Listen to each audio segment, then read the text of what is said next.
Sa mga nagdaang kabanata ay nakalaban nga nila Xiao Chen at Black ang Supreme sa huling pagsubok at dahil dito ay nasira ang teleportation array.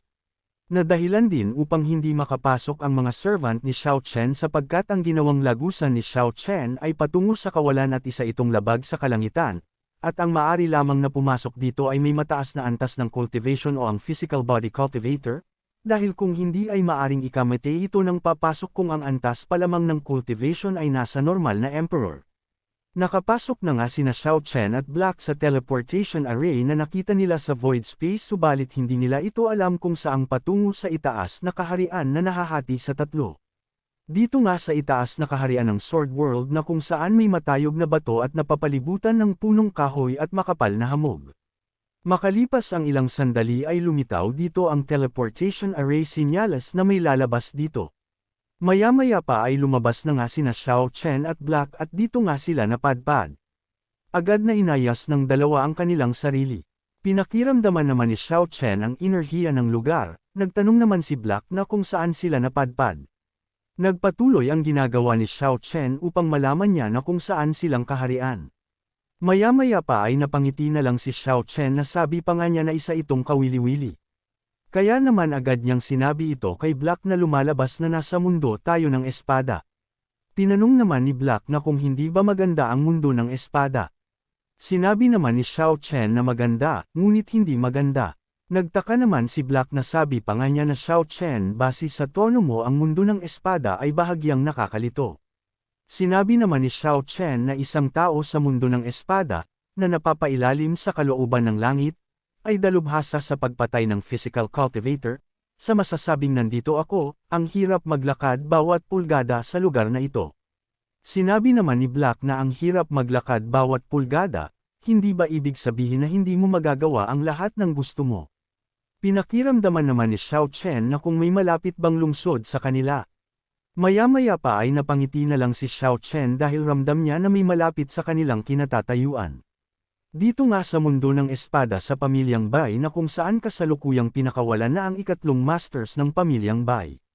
Dito nga ay nakangiting sinabi nito kay Bai Zizai, hindi ko lubos maisip na balang araw ay bibitawan mo ako sa iyong sariling desisyon. Dagdag pa niya na Bai Zizi, nalilito ka na ba? Sinabi naman ng alagad na ikatlong master sundan mo ako sa lobby. Habang naglalakad ay sinabi ng ikatlong master na mahusay, gusto ko ring makita si Bai Zizi, at kung paano nalilito ang patriarch. Dito nga sa loob ay nakapasok na ang ikatlong master na kung saan naghihintay dito ang patriarch at kasama na si Janping at iba. Nang makita nga ng patriarch ang kanyang kapatid ay naging seryoso ito. Habang kanya itong pinagmamasdan ay hindi niya maiwasang menes dito sinyales na hindi talaga maganda ang ugnayan nilang dalawa at ang ugali ng kanyang kapatid. Sinabi na nga din ng patriarch na senior, pinalabas kita ngayon dahil umaasa ako na gagawin mo ang isang bagay para sa akin, at kung ang bagay ay nakumpleto, maaari mong mabawi ang iyong kalayaan mula ngayon. Naging seryoso naman ang ikatlong master sa sinabi ng patriarch. Kaya naman sinabi niya dito na Bai Zizi, bakit hindi ka nagdalawang isip na palabesan ako? Sinabi naman ni Bai Zizi o si patriarch na may pumatay ng maraming masters ng Bai family ko, at pati yung pangalawang kapatid na matay sa kamay nung taong yun, kaya naman gusto kong paslangin mo siya. Nagulat naman ng bahagya ang ikatlong master sa kanyang narinig na patay na ang kanilang kapatid. Nasabi pa nga niya na namatay siya, kung hindi siya nahulog sa iyo sa isang kritikal na sandali sa taong iyon, paano ka napunta sa posisyon ng Panginoon ng pamilyang ito? Dagdag pa niya na paano ako mananatili sa madilim na lugar na iyon ng napakaraming taon. Seryoso namang sinabi ng patriarch na senior ayokong pag-usapan ang usapin natin dati. Ito ay para sa pamilya, pupunta ka ba o hindi? Sinabi naman ng ikatlong master na Bai Zizi, magulo ka talaga, ngayon gusto mo pa ring hayaan si Lao Su na gumawa ng mga bagay sa ngalan ng pamilya mo. Sa sinabi ng ikatlong master o si Lao Su ay agad na tumayo ang patriarch at naglakad malapit sa kanya. At sabay nitong sinabi na kaya kitang palabesan, at syempre may paraan para linisin ang iyong pangalan. Sinabi naman ni Lao Su na nag-aalala ako na hindi mo ito magagawa. Dagdag pa niya habang tinatawag niya si Janping na patriarch, ano sa tingin mo? Sinabi naman ni Janping na yun din ang ibig kong sabihin. At nang matapos siyang magsalita ay agad niyang itinarak ang espada sa kanyang ama. Na ikinagulat naman ng patriarch na kung bakit nagawa ito sa kanya ng kanyang anak. Hindi siya makapaniwala na kung bakit sa dinami-dami pa ay ang kanyang anak ang gagawa nito. Tuwang-tuwa naman si Lao Su na sabi pa nga niya na Bai Zizi hindi muna oras ngayon, Janping oras muna ngayong araw. Sa puntong ito ay wala nang nagawa si patriarch dahil sa tindi ng kanyang natamong pinsala. Dito nga sa armory ng pamilyang Bai na kung saan busy ang mga alagad, ay biglang nagkaroon ng matinding reaksyon ang isang espada. At nang makita nga ito ng alagad ay sinabi niya na anong nangyayari bakit lumipad ang Outback Sword. Agad itong nagtungo na kung saan nagaganap ang kahindik-hindik na nangyayari.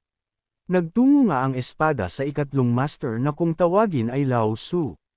At naghanda sa kanyang gagawing atake at seryoso ito sa kanyang gagawin. Agad itong binigyan ng isang saksak ang patriarch na ikinagulat na naman ni Bai Zizi. Kaya naman dahil dito ay pilit niyang nilalabanan ang tindi ng pinsala. Napaluhod na lang siya dahil marami ng dugo ang nawawala sa kanya kaya naman unti-unti nang nanghihina ang patriarch. Habang nahihirapan ay sinabi niya na kung hindi dahil sa espadang iyon hindi ako manghihina. Ang buwisit na Xiao Chen na iyon. Sinakal naman siya ni Lao Su na hindi naman niya magawang makalaban dahil sa tindi ng kanyang pinsala. Sinabi nga dito ni Janping na Bai Zizi, ikaw ay mamamatay na ngayon. Sinabi naman ng patriarch na ang matandang ancestor ay nandito parent. Alam niyo ba ang kahihinatnan nito? Sa sinabi ng patriarch ay binigyan lamang siya ng sarkastikong tawa ni Janping. At sabay na sinabi nito na bago ka mamatay, sasabihin ko sa iyo ang isang bagay at ipaunawa sa iyo kapag namatay ka. Alam mo ba na kung bakit naglakas loob kaming gawin ito? Dahil pumayag ang godless ancestor dito, hindi naman agad na intindihan ng patriarch ang sinabi ni Janping. Subalit nang maunawaan niya na ito ay nagulat siya at malaking tanong sa kanya na kung bakit. Dagdag pa nga ni Janping na godless ancestor ay matagal nang hindi nasisiyahan sa iyo. Hindi mo maakay ang pamilyang Bai sa mas mataas na rurok, at patuloy kang bumababa. Matagal nang nararamdaman ng mga ninuno na dapat magbago ang pamilyang Bai. Matapos niyang magsalita ay agad niyang binigyan ng hudyat si Lao Su senyales na wakasan na ang buhay ni Bai Zizi na patriarch ng pamilyang Bai. Agad naman na mas hinigpitan ni Lao Su ang kanyang pagsikol kay Bai Zizi at dahil dito ay unti-unti nang hindi makahinga ang patriarch. Makalipas ang ilang sandali ay tuluyan na nga itong namatay. Tuwang-tuwa naman si Janping na sabi pa nga niya na ang pamilyang Bai ay sa wakas ay napunta na sa akin. Agad naman na nagbigay ng pugay ang mga alagad sa bagong patriarch ng pamilyang Bai. Agad niyang ipinag-utos din kay Lao Su na sabi pa nga niya na ikatlong tiyuhin ang nagngangalang Xiao Chen na iyon pakiusap. Agad naman na umalis si Lao Su at sabay niyang sinabi na huwag na itong mag-alala dahil siya na ang bahala. Maya-maya pa makalipas ang ilang sandali ay nakarating na nga si Lao Su sa Jianming Mountain. At sinabi niya dito na anong nangyayari. Bakit hindi mabuksan ang enchantment channel? Subalit bahagya siyang natigilan sa kanyang pagsasalita dahil bigla niyang naramdaman na may mga nilalang. Nasabi pa nga niya na hindi ba't ito ang panlasa ng physical cultivator. Sino ito? Ito na ba si Xiao Chen? Upang kanya itong makita ay agad siyang nag-teleport patungo kina Xiao Chen at Black. Habang sina Xiao Chen naman at Black ay tahimik na nilalanghap ang hangin. Ilang sandali pa ay naramdaman ni Xiao Chen ang isang parating na sabi pa nga niya na paparating ang taong mula sa pamilyang Bai, kung ganon, samantalahin natin ang pagkakataon at lipulin muna ang pamilya ni Bai. Nagpatuloy ang paghihintay nila Xiao Chen at Black. Subalit mas mabilis pa ang rabbit kumpara kay Lao Su, na sa mga puntong ang ito ay naiinip na sina Xiao Chen at Black. Nabahagya ng inaantok si Black kaya naman sinabi niya kay Xiao Chen na ang taong ito na mula sa Bai ay sobrang napakabagal. Nasabi pa nga din ni Xiao Chen na sobra nga itong bagal. Kaya naman agad din na tinanong ni Black kay Xiao Chen na kung ano ang antas ng kapangyarihan ng pamilyang Bai na ito na sakop ng Sword World. Ipinaliwanag naman ni Xiao Chen na ang Sword World ay nahahati sa 3 lugar.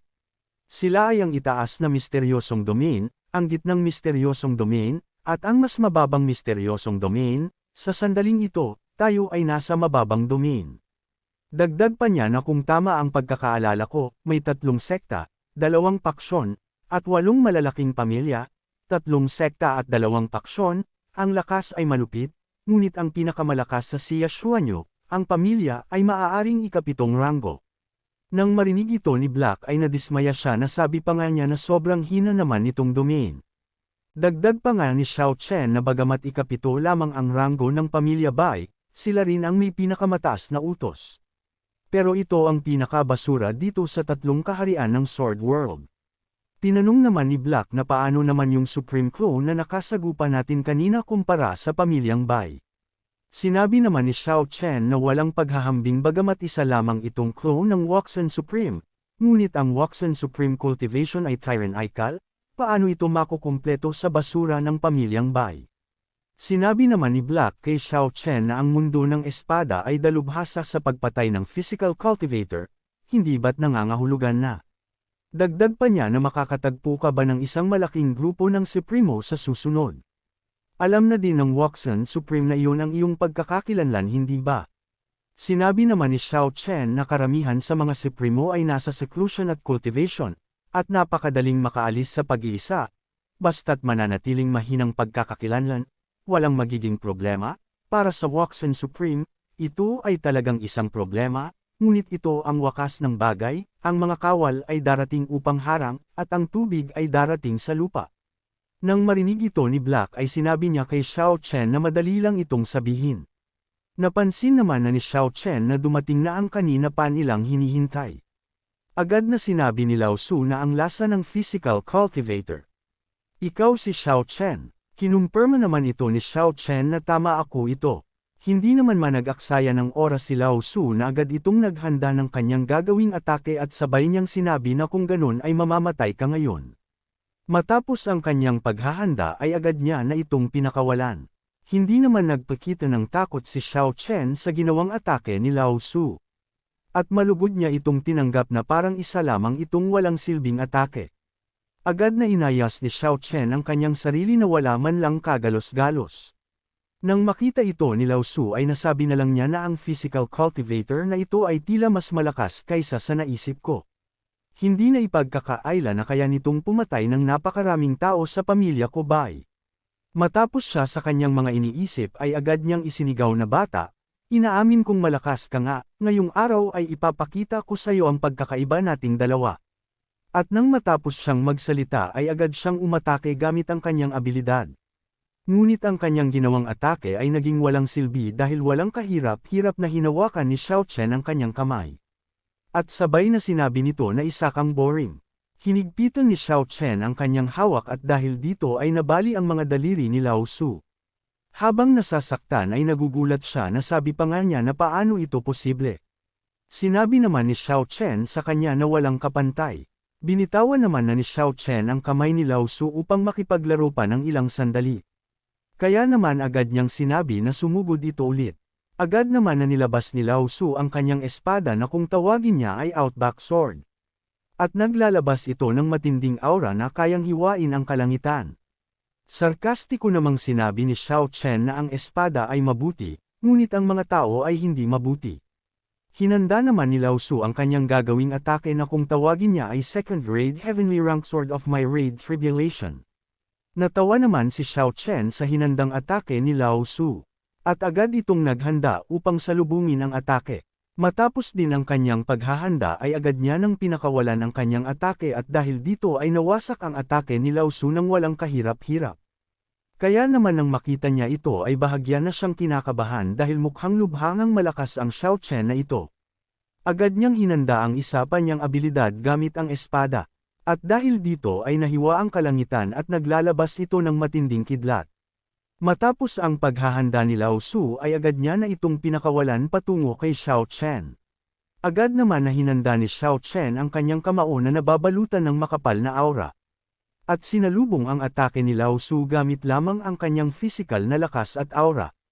Kaya naman dahil dito ay tumilapon ang espada ni Lao Su na hindi niya inaasahan. Napansin din niya na mukhang tatama pa sa kanya ang suntok ni Xiao Chen. Kaya naman agad niyang ginamit ang kanyang abilidad na teleportation. Kaya naman dahil dito ay ang tinamaan na lang ni Xiao Chen ay ang hangin. Nasabi na lang ni Xiao Chen na ang lalaking ito ay tumakbo palayo. Masyadong makulat ang lalaking ito. Gayunpaman sa tingin mo ba ay makakatakas ka sa aking mga kamay? Agad na nag-teleport si Xiao Chen patungo kay Lao Su dahil nararamdaman niya pa din ang aura nito na malapit lang sa kanila. Mabilis na tumatakbo si Lao Su sa takot niyang mapaslang ni Xiao Chen. Nasa isip-isip pa nga niya na nakakatakot na physical exercise, sa kabutihang palad, tumakbo ng mabilis at tiyak. Subalit bigla na lang lumitaw si Xiao Chen sa kanyang harapan dahil sa bagal ni Lao Sung tumakbo. Sinabihan nga ni Xiao Chen si Lao Su na matanda kaya mob ang tumakbo pa. Sa puntong ito ay takot na si Lao Su dahil anumang sandali ay mamamatay na siya. Nilabas naman ni Xiao Chen ang espada na nakuha niya sa laban nila ni Jushans na kung tawagin ay lightsaber na pagmamay-ari din ng patriarch ng pamilyang Bai. Agad na inatake ni Xiao Chen si Lao Su gamit ang lightsaber. Na hindi naman naiwasan ni Lao Su. Kaya naman dahil dito ay bahagya na nigas ang katawan ni Lao Su sa tindi ng kanyang natanggap na pinsala, sinabi pa nga ni Xiao Chen na nakakatuwang gumamit ng espada para pumatay ng eskrimidor. Walang magawa si Lao Su at malapit na itong bawian ng buhay. Maya-maya pa ay tuluyan na itong binawian ng buhay at nahulog. Kinuha naman ni Xiao Chen ang espadang gamit ni Lao Su at sinuri ito ng mabuti. Nang matapos niya itong suriin ay agad niya itong tinapon na sabi pa nga niya na ang espada ay mahusay pero hindi ito mahusay. Isa lang ang ibig sabihin ni Xiao Chen, ito ay isang basura lamang sa kanya. Kinuha naman ito ni Black dahil pangdagdag cultivation din ito sa kanya. Agad niya itong nilamon na parang isa lamang pagkain. Sinabi naman na ni Xiao Chen kay Black na punta na tayo sa Bai North Fortress dahil may kailangan pa akong bagay doon. Mabilis na lumipad sina Xiao Chen at Black patungo sa Bai North Fortress at walang kaalam-alam ang pamilyang Bai dito. Makalipas ang ilang sandali ay nakarating na nga sina Xiao Chen at Black sa harap ng pamilyang Bai North Fortress. Sinabi nga dito ni Xiao Chen na ang pamilyang Bai, dumating na ang oras ng pagkawasak. Agad na inatake ni Xiao Chen ang lugar gamit ang kanyang abilidad. At dahil dito ay dahan-dahan na bumabagsak ang malaking palad sa lungsod. Nang makita nga ito ng mga tao ay ikinabahala nila ito. Subalit sa kabutihang palad ay may malakas na formation array ang lungsod na ito na nagawang pigilan ang atake ni Xiao Chen. Nabahagyang ang ikinagulat ni Xiao Chen. Sinabi naman ni Black na ang depensibong formation na ito ay tila nagpapaliit sa kapangyarihan ng Supreme. Sinabi naman ni Xiao Chen na bagamat basura ang pamilyang Bai, medyo kawili-wili ang array na ito. Agad na tumalon si Xiao Chen sa lungsod upang doon na lang niya wasakin ang lugar na ito. Bahagya namang nakilala ng mga alagad na si Xiao Chen ang taong iyon. Nasabi pa nga ng isang alagad na pumunta ba dito ang lalaking nagngangalang Xiao Chen. Sinabi naman ng isang alagad na huwag magpanik, dahil may malaking formation ang pamilya. Ang Xiao Chen na iyon ay hindi makakagawa ng anumang mga alon. Sinabi din ng isa na ang Xiao Chen na iyon ay naglakas ng loob na pumunta dito, naghahanap ba siya ng kamatayan? Dahil nakarating ka na sa part na ito ay inaanyayahan kita na pindutin ang like at mag-subscribe at i-on ang notification bell. At kung gusto mo naman na suportahan ng matindi ang bidang hangal na ito ay maaari mo ding pindutin ang super thanks sa ibaba para mas lalong ganahan ang hangal na ito. Maraming salamat mga bida. Dito nga ay agad na ipinag-alam ng alagad ang pagdating ni Xiao Chen sa kanilang kaharian sa pamilyang Bai. At ilang sandali lang din ay nakarating na sina Xiao Chen sa harap ng tarangkahan. Dala-dala ang espada na pagmamay-ari ng patriarch ng Bai na kung tawagin ay lightsaber. Napansin nga ito ng alagad na nakay Xiao Chen ang lightsaber. Kaya naman gulat na gulat siya dito na kung bakit nakay Xiao Chen ang espada na ito. Sinabi naman ni Xiao Chen sa kanilang lahat na bibigyan ko kayo ng 3 hininga upang magdesisyon na sumuko sa akin. Nang marinig ng alagad ang sinabi ni Xiao Chen ay sinabi niya na ang sumuko sa iyo, Xiao Chen, nababaliw ka na ata. Dagdag pa niya habang itinuturo ang formation array na ang sword array na inayos ng Bai Family Supreme, dumating man ang Supreme dapat sukatin ayon sa dami. At ikaw na nag-iisa lang. Mamamatay ka sa pagbuo ng espada sa isang galaw ng daliri. Sinabi naman ni Xiao Chen na tatayo lang ako dito at atakihin niyo ako upang makita natin. Sinabi naman ng alagad na talagang naghahanap ka ng kamatayan. Agad niyang sinabi sa kanyang kapwa alagad na simulan ng umatake. Kaya naman dahil dito ay sumambulat kay Xiao Chen ang maraming espada na nababalutan ng asol na aura. Nang maramdaman ito ni Black ay sinabi niya na talagang ito ang kapangyarihan ng antas ng Supreme. Napangisi lang naman dito si Xiao Chen dahil para sa kanya ay isa lamang itong basurang formation. Agad niyang iwinasiwas ang hawak niyang espada at dahil dito ay mabilis niya napawalang bisa ang ilang mga espada na bumulusok sa kanila. Makikitang nagmistulang basag na salamin na lamang ang atake. Ikinagulat naman ito ng mga alagad at malaking tanong sa kanila na kung sino si Xiao Chen. Nasa isip-isip pa nga niya na walang silbi ang Supreme Formation, ibig sabihin siya ay isa ring Supreme subalit imposible ito dahil paano magiging Supreme ang katulad niyang napakabata. Sinabi naman na ni Xiao Chen na ang oras na ibinigay ko sa inyo ay tapos na, tutal ayaw niyo Semoko ay oras na para mamatay. Agad na hinanda ni Xiao Chen ang kanyang gagawing atake na Tianwang Fist First Punch. Kaya naman dahil dito ay sumambulat sa itaas nila ang atake ni Xiao Chen na nagmula sa kalangitan. At nang tumama ito ay unti-unting nasesira ang formation sa tindi ng pinakawalang atake ni Xiao Chen. Ilang sandali pa ay tuluyan na nga itong nawasak at dahil dito ay nasira ang tarangkahan at nabura ang ilang mga alagad. Buhay pa naman ang isang alagad subalit nadaganan ito kaya naman hindi siya makakilos. Nasabi pa nga niya habang nahihirapan na paano ito naging posible, at paano mo ito nagawa. Hindi naman na nagsalita si Xiao Chen at agad siyang inatake nito. Kaya naman dahil dito ay dahan daw ang nagiging kalansay ang alagad, nagpatuloy naman na sina Xiao Chen papasok sa loob upang wakasan na ang mundo ng espada at ang pamilyang Bai. Subalit maraming pagdadaanan pa si Xiao Chen sapagkat maraming Supreme Master sa mundo ng espada. At dito na din matatapos ang ating episode mga bidang hangal subalit hindi matatapos ang araw na ito nang hindi tayo nag-shoutout, kaya naman shoutout kay Freddy Amparado, Gilbert Vallejo, Kuya Mart TV, shoutout din kay Harold, at hanggang dito na lang muna mga bida. At sa mga hindi pa na shoutout ay huwag kayong mag-alala dahil nakalista naman ang iyong mga pangalan at nakikita ko ang mga comments nyo. Maraming salamat sa panunood at magkita-kita ulit tayo sa mga susunod na kabanata. Kaya naman mangyaring pa-like na lang po.